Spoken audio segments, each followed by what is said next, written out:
And so I leave you with this gentle realization. And yet in all of this, something essential has been overlooked.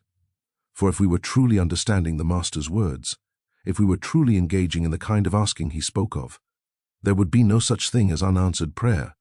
There would be no sense of pleading with the infinite, no strain in spiritual work, no belief that God must be persuaded to act on our behalf. And so we begin here not with the human idea of asking, but with the recognition that the Master was not teaching the world to beg.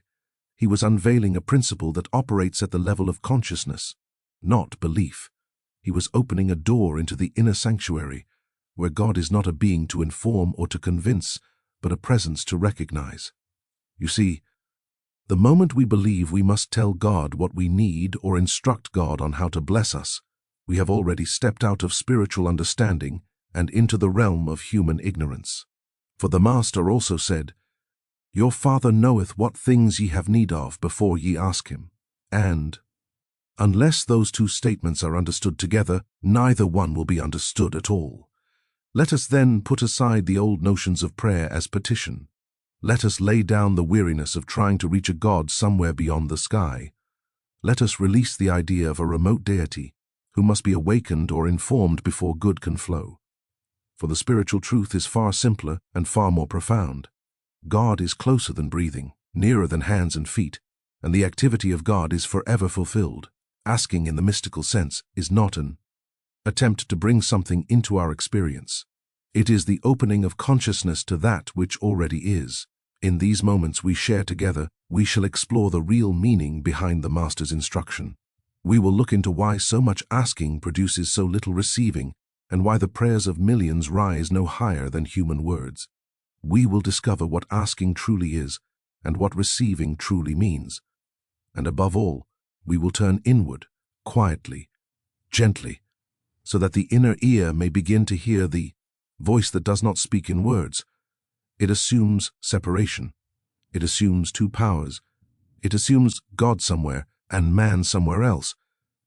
It assumes a condition that may or may not be corrected, depending on how well one prays. And all of that, my friends, is the very illusion Christ came to dissolve. Let us begin then, not by asking for anything, but by becoming receptive. Let us be still. Let us become aware of that presence which existed before our need, before our thought, before our first breath. For only in that stillness will the promise be fulfilled.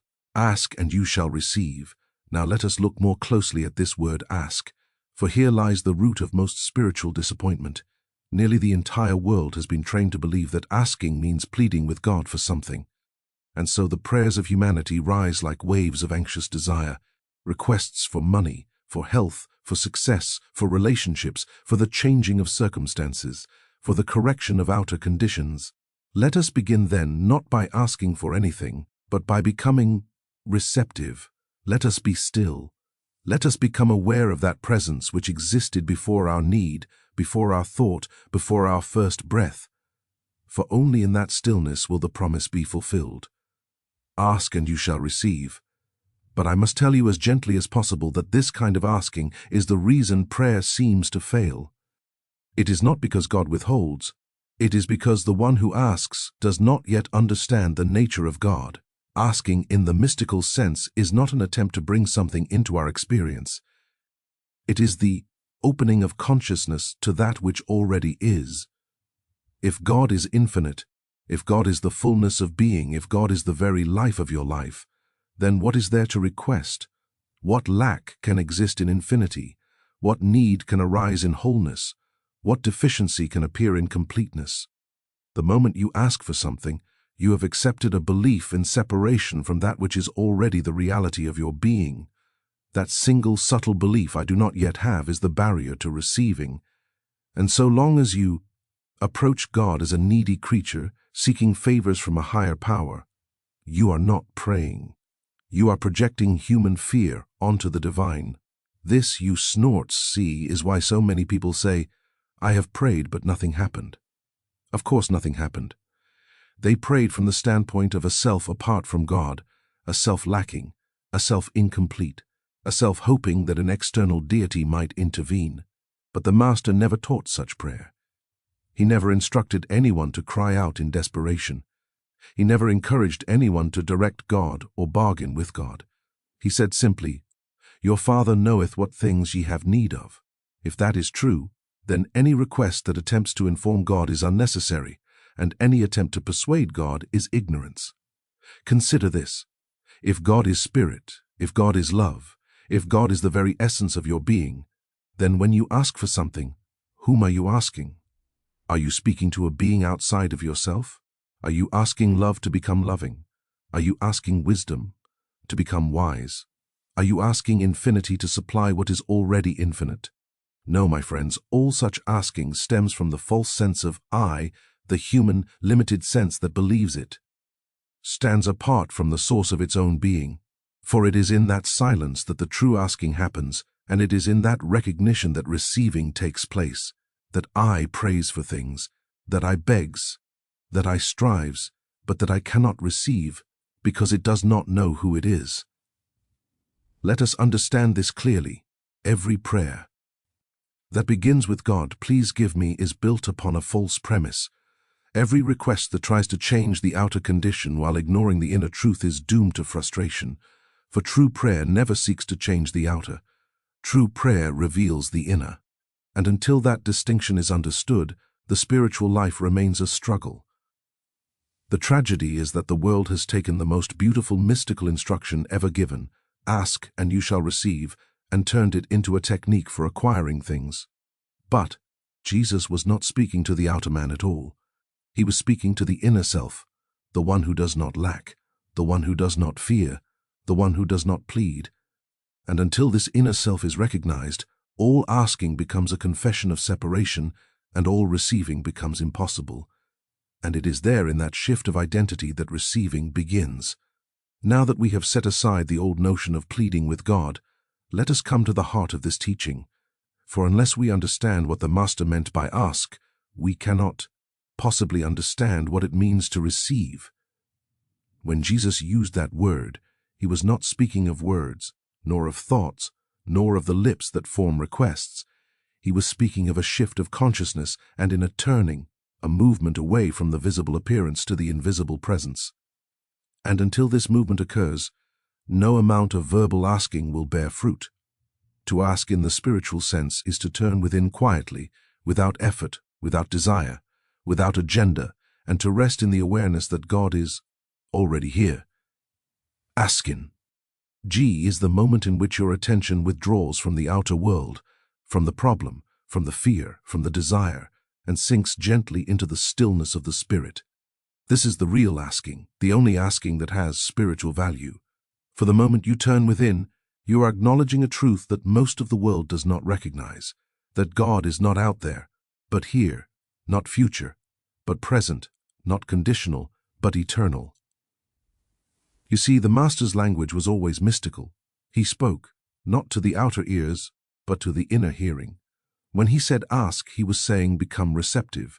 When he said seek, he was saying turn inward to the presence. When he said knock, he was saying open the door of your own consciousness and enter into the realization of oneness. Everything he taught was spoken from the standpoint of inner awareness, never outer effort. Asking, then, is not informing God of our needs.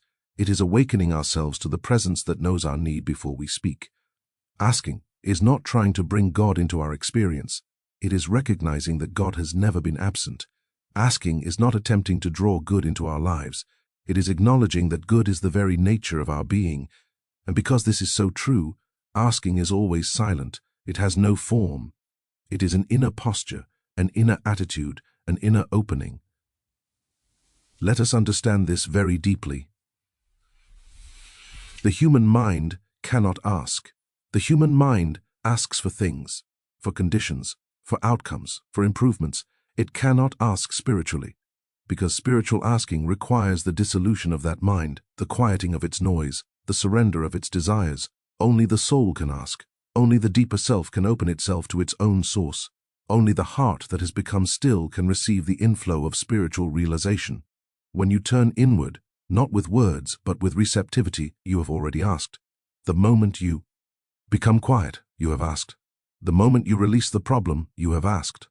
The moment you become aware of that invisible presence, however faintly, however imperfectly you have asked. And this asking is the only asking that leads to receiving, because it is the only asking that recognizes the true relationship between God and man. Oneness, not separation. Do not think then that asking is something you do. Think of it as something you allow. You allow the mind to drop its concerns. You allow the heart to soften. You allow the presence to make itself known. You allow awareness to shift from outer appearance to inner reality. This is asking. This is the prayer of turning. This is the movement from the visible to the invisible, from the problem to the presence, from the human to the divine. And once this inner turning has taken place, even for a fraction of a moment, you have fulfilled the spiritual meaning of ask. Nothing more is required. Nothing more need be said. For the moment you have turned, you have already opened the door through which receiving can occur. Now let us consider this word receive, for it too has been misunderstood by the world. When we hear the Master say, ask and you shall receive, we imagine that receiving means obtaining the very thing we ask for. We imagine that if we ask for health, we shall receive health.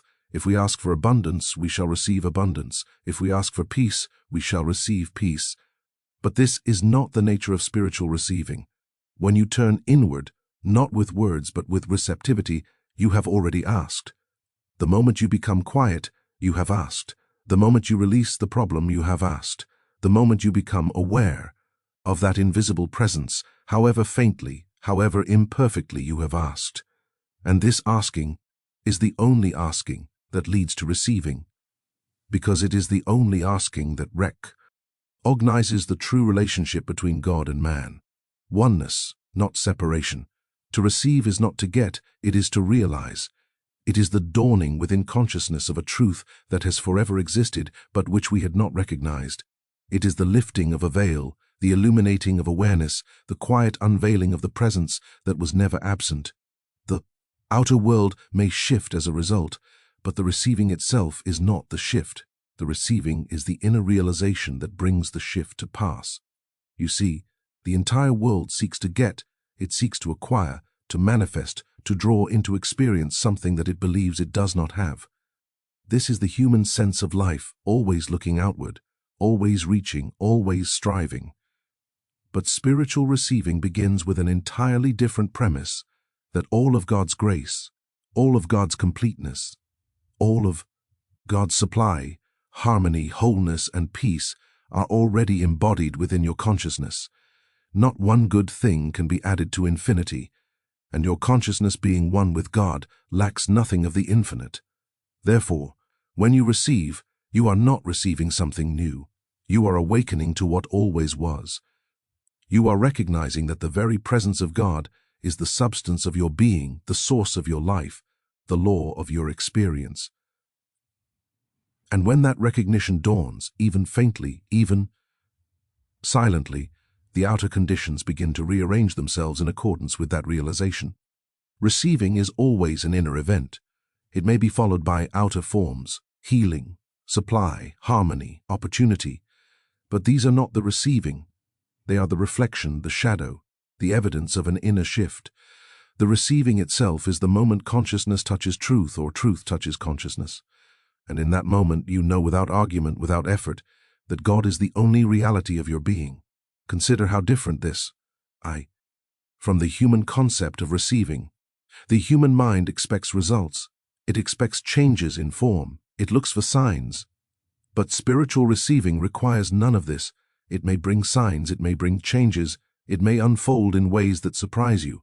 But the receiving is complete the moment you feel the inner assurance that something has taken place, the moment a quiet peace settles upon you, the moment you sense the presence more real than the problem. Sometimes there will be no words, no message, no vision.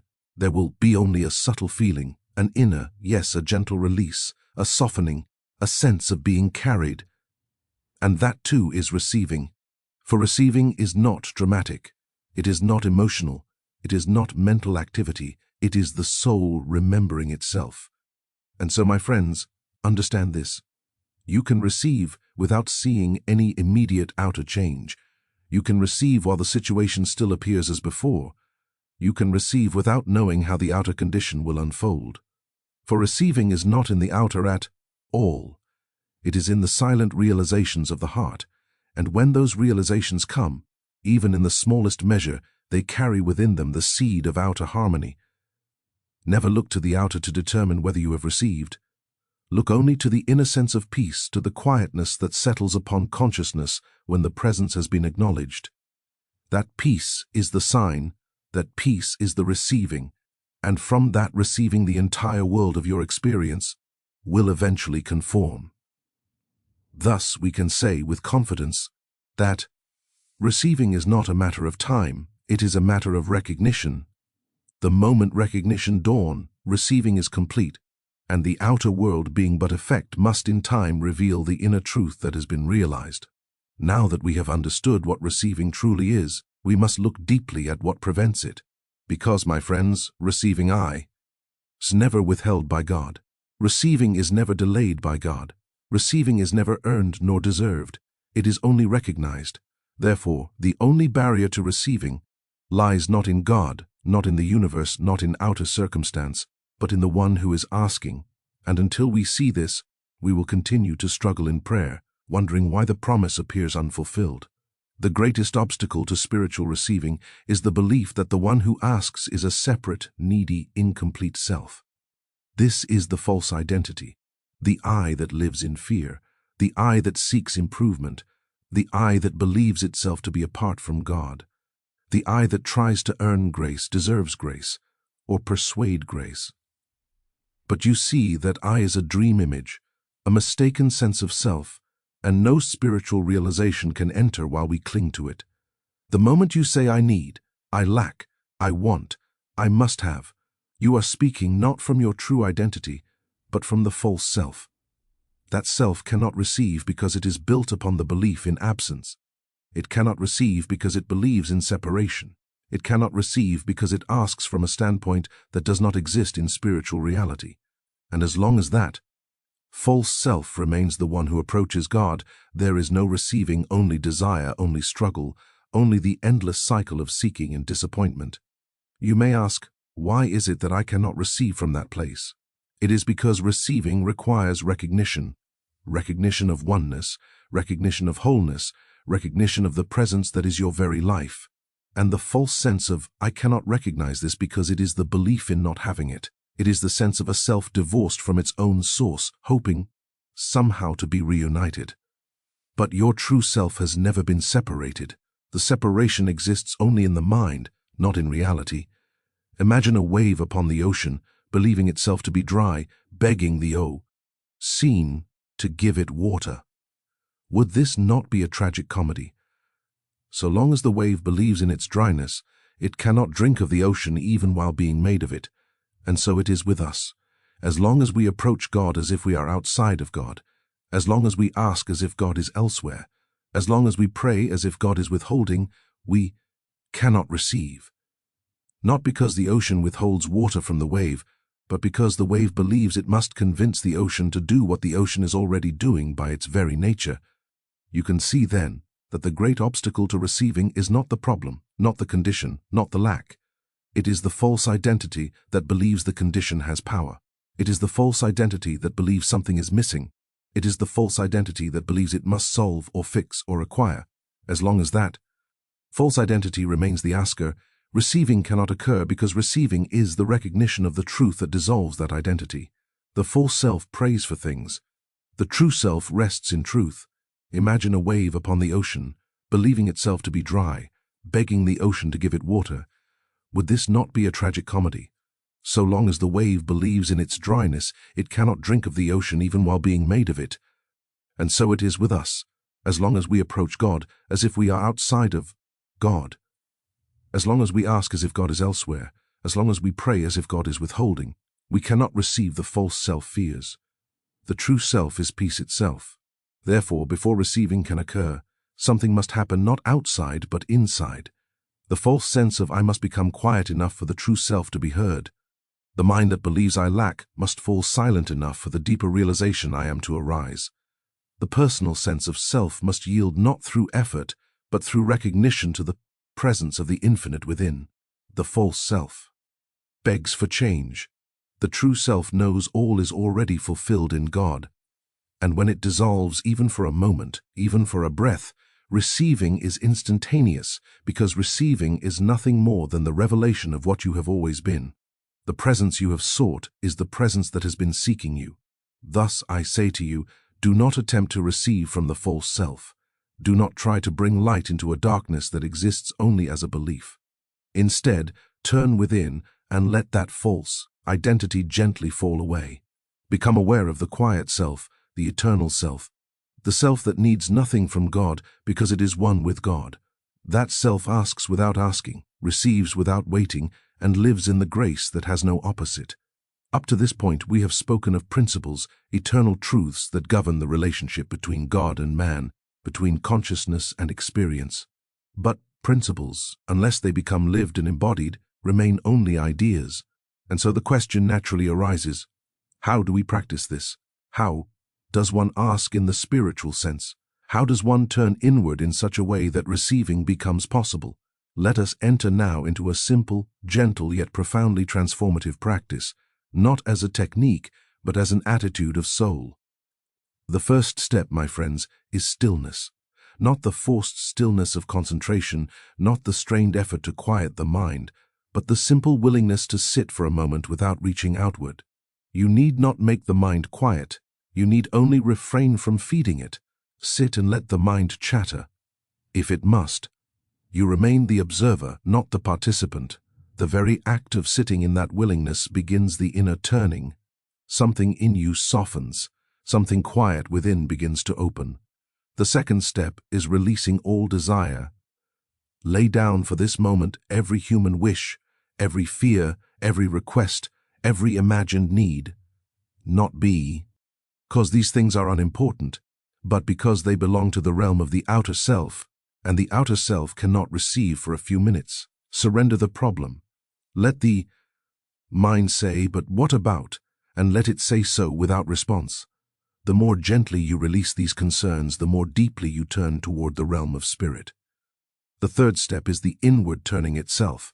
This is not an action of the mind, but of awareness.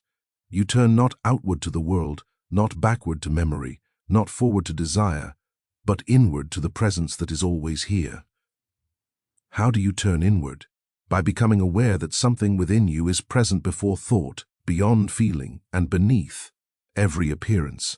If you simply rest your attention upon that inner sense of aliveness, that subtle awareness that I am, you have already begun the true asking. The fourth step is the real asking. At this point, no words are needed. Words belong to the human mind, and the human mind cannot approach God. The soul approaches God in silence. Yet if a word or phrase arises naturally from the depths of your being, let it be a receptivity rather than a request. Speak, Lord, thy servant heareth. Here I am. Father, I am listening. These are not petitions, they are openings. They are the soul leaning into the infinite. Not to get something, but to receive the awareness of what already is. Now comes the fifth step. Resting in the invisible. This is the heart of the practice. You rest not in expectation, not in anticipation, not in hope, but in simple being. Let thoughts pass as clouds. Let sensations come and go.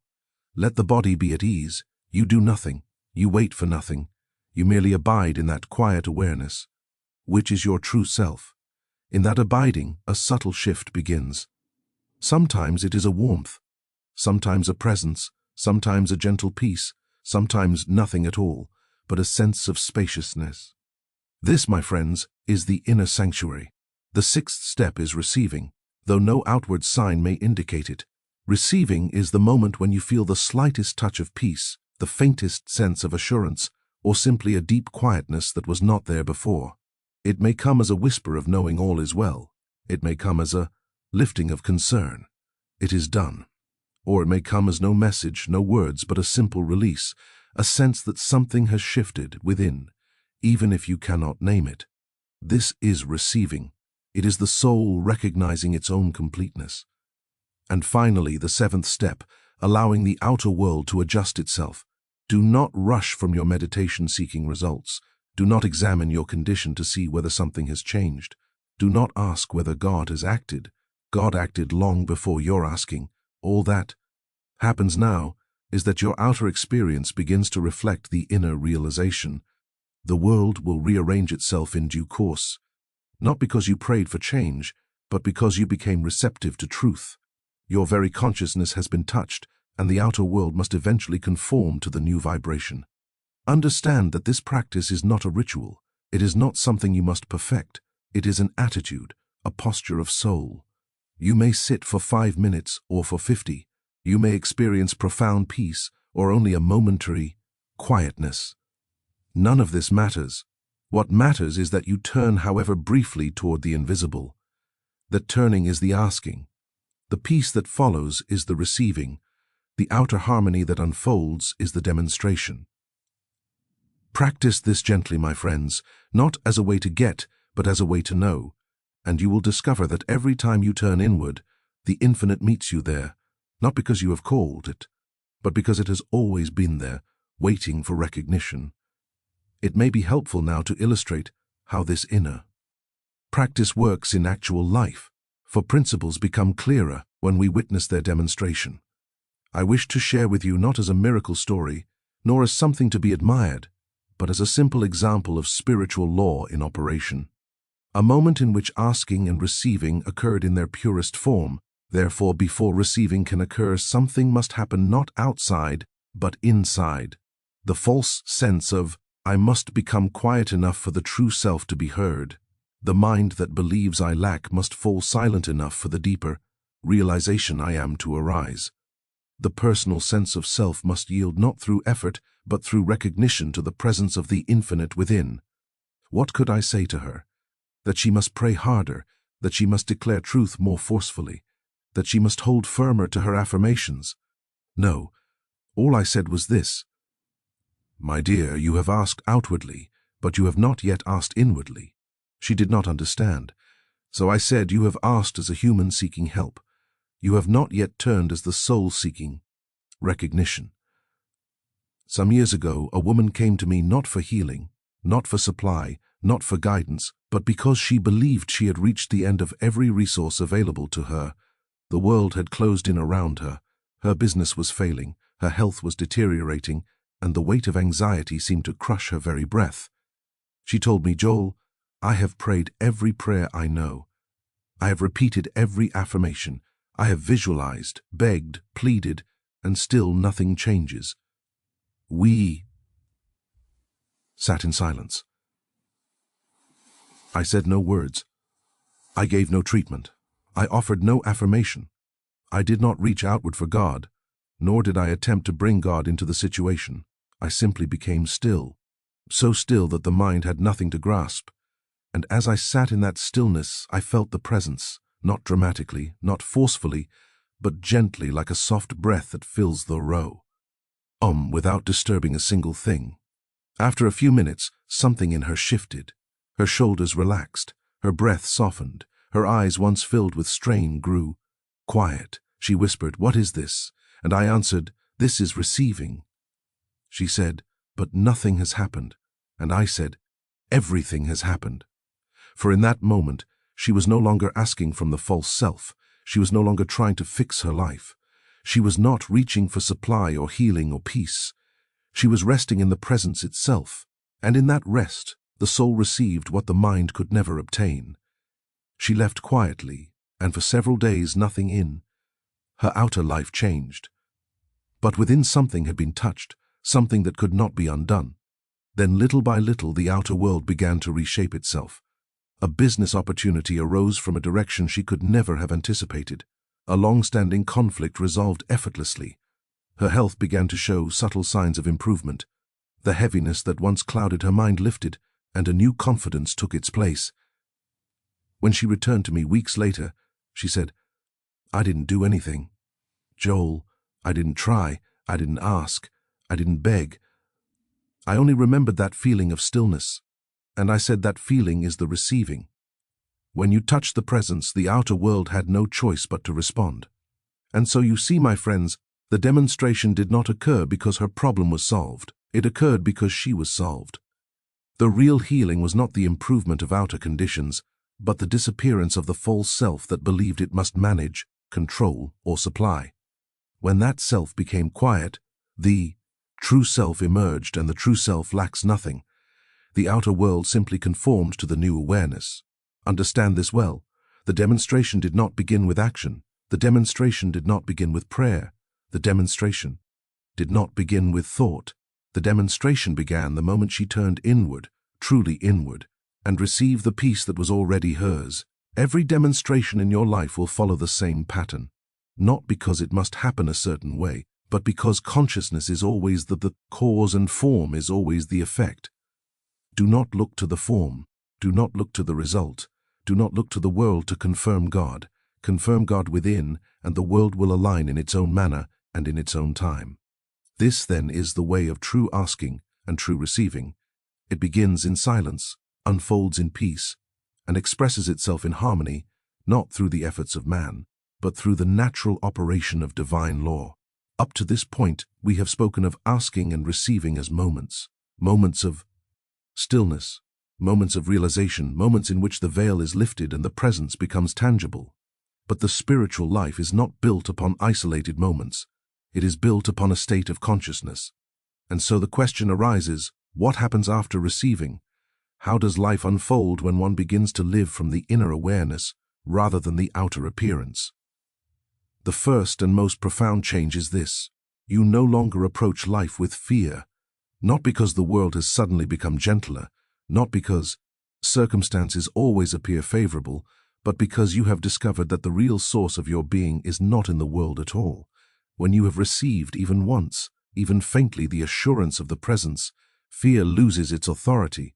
It may knock upon the door of thought, but it finds no dwelling place within you. You have touched something deeper, something eternal, something that cannot be shaken by events. You have touched something deeper, something eternal, something that cannot be shaken by events. This does not mean problems disappear. It means they no longer define you. It does not mean circumstances cease to challenge you. It means they no longer control you. You meet life not with panic or reaction, but with a quiet turning inward again and again, knowing that every appearance is but that an appearance, and that the truth of your being remains untouched. And so a new way of living emerges, more peaceful, more spacious, more aligned. You take the actions that are needed, but you take them without strain. You make decisions, but you make them without fear. You move through your day with an inner poise because you know that you are not the actor. You are the instrument through which the infinite performs its own work. The third change is this. You stop seeking. You stop seeking spiritual experiences. Stop seeking spiritual demonstrations. Stop seeking signs or proofs or assurances. For once you have turned within and received the faintest whisper of the presence. The search is over. You may continue to deepen in realization, but you no longer search for God as if God were missing. You no longer look outward for fulfillment, for now you know that fulfillment is the nature of your own being. The second change is that you stop living by effort and begin living by grace. Human life is filled with striving, planning, controlling, manipulating, attempting to force outcomes through personal will.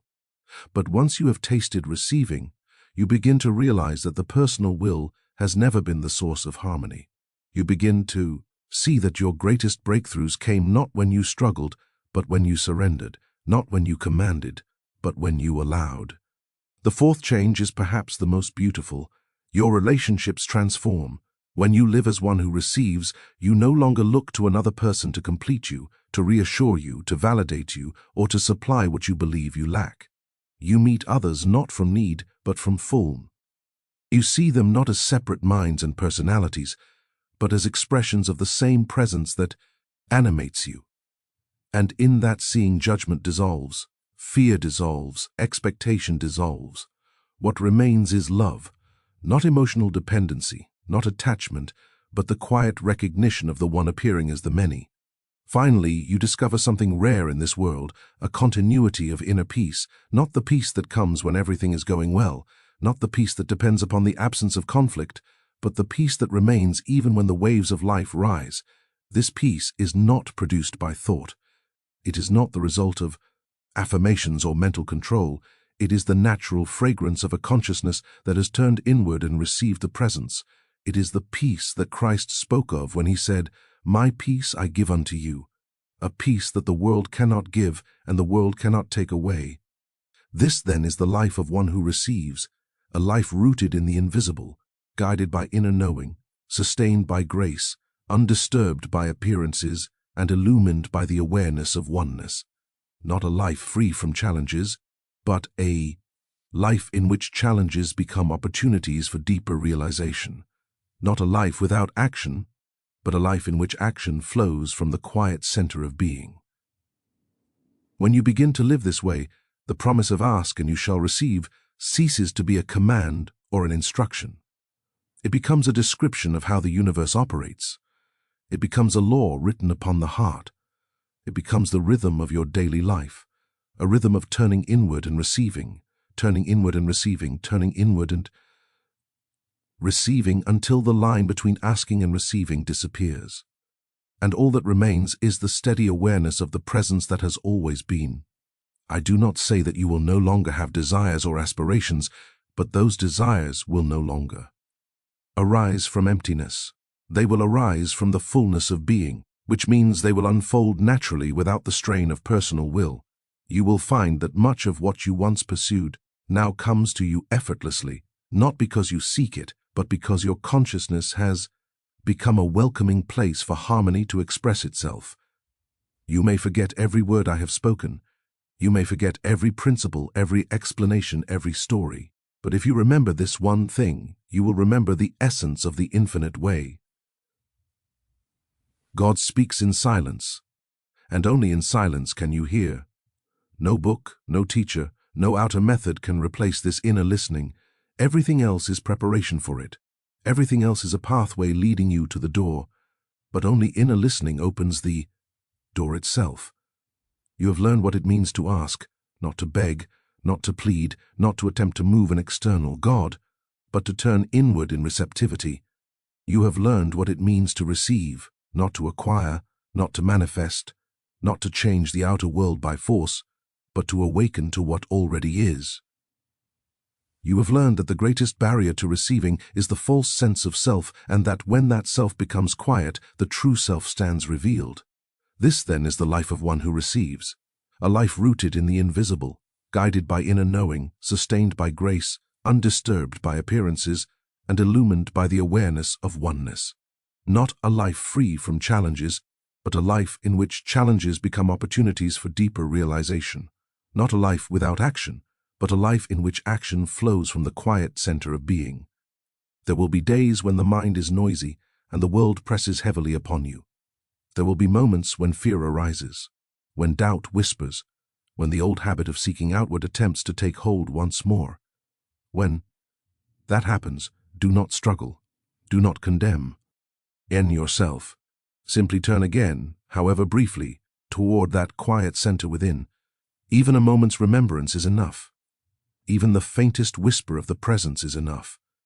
And now, my friends, we come to the close of this teaching, not the end of the journey, for the journey of spirit has neither beginning nor end, but the close of our shared contemplation in this moment of time. What remains is a simple invitation, a call that has echoed throughout the centuries, a call that every mystic has heard and every seeker must eventually answer. Turn within, listen, be still. The change is this. You stop seeking. You stop seeking spiritual experiences. Stop seeking spiritual demonstrations. Stop seeking signs or proofs or assurances. For once you have turned within and received the faintest whisper of the presence, the search is over. You may continue to deepen in realization, but you no longer search for God as if God were missing. You no longer look outward for fulfillment, for now you know that fulfillment is the nature of your own being. You may forget every word I have spoken. You may forget every principle, every explanation, every story. But if you remember this one thing, you will remember the essence of the infinite way. God speaks in silence, and only in silence can you hear. No book, no teacher, no outer method can replace this inner listening. Everything else is preparation for it. Everything else is a pathway leading you to the door, but only inner listening opens the door itself. And so as we conclude, I say to you, not go and seek God, but go and recognize God. Go and recognize that the presence you have sought is the presence that has been seeking you. Go and recognize that every breath carries the whisper of the infinite. Go and recognize that the kingdom is not something you enter, it is something you allow to be revealed. But now I say to you, do not stop here. Do not let this teaching remain as mere inspiration or pleasant thought. Take it into your daily life, not as a task, not as a burden, not as a discipline, but as a remembering. Let the inner turning become your first response to life. Let the silence become your refuge. Let the presence become your constant companion. And as you move through the days to come, remember this truth. The presence goes before you. The presence walks with you. The presence lives as you. You need only be still and listen. This is the call, this is the way. And this, my friends, is the eternal promise fulfilled within.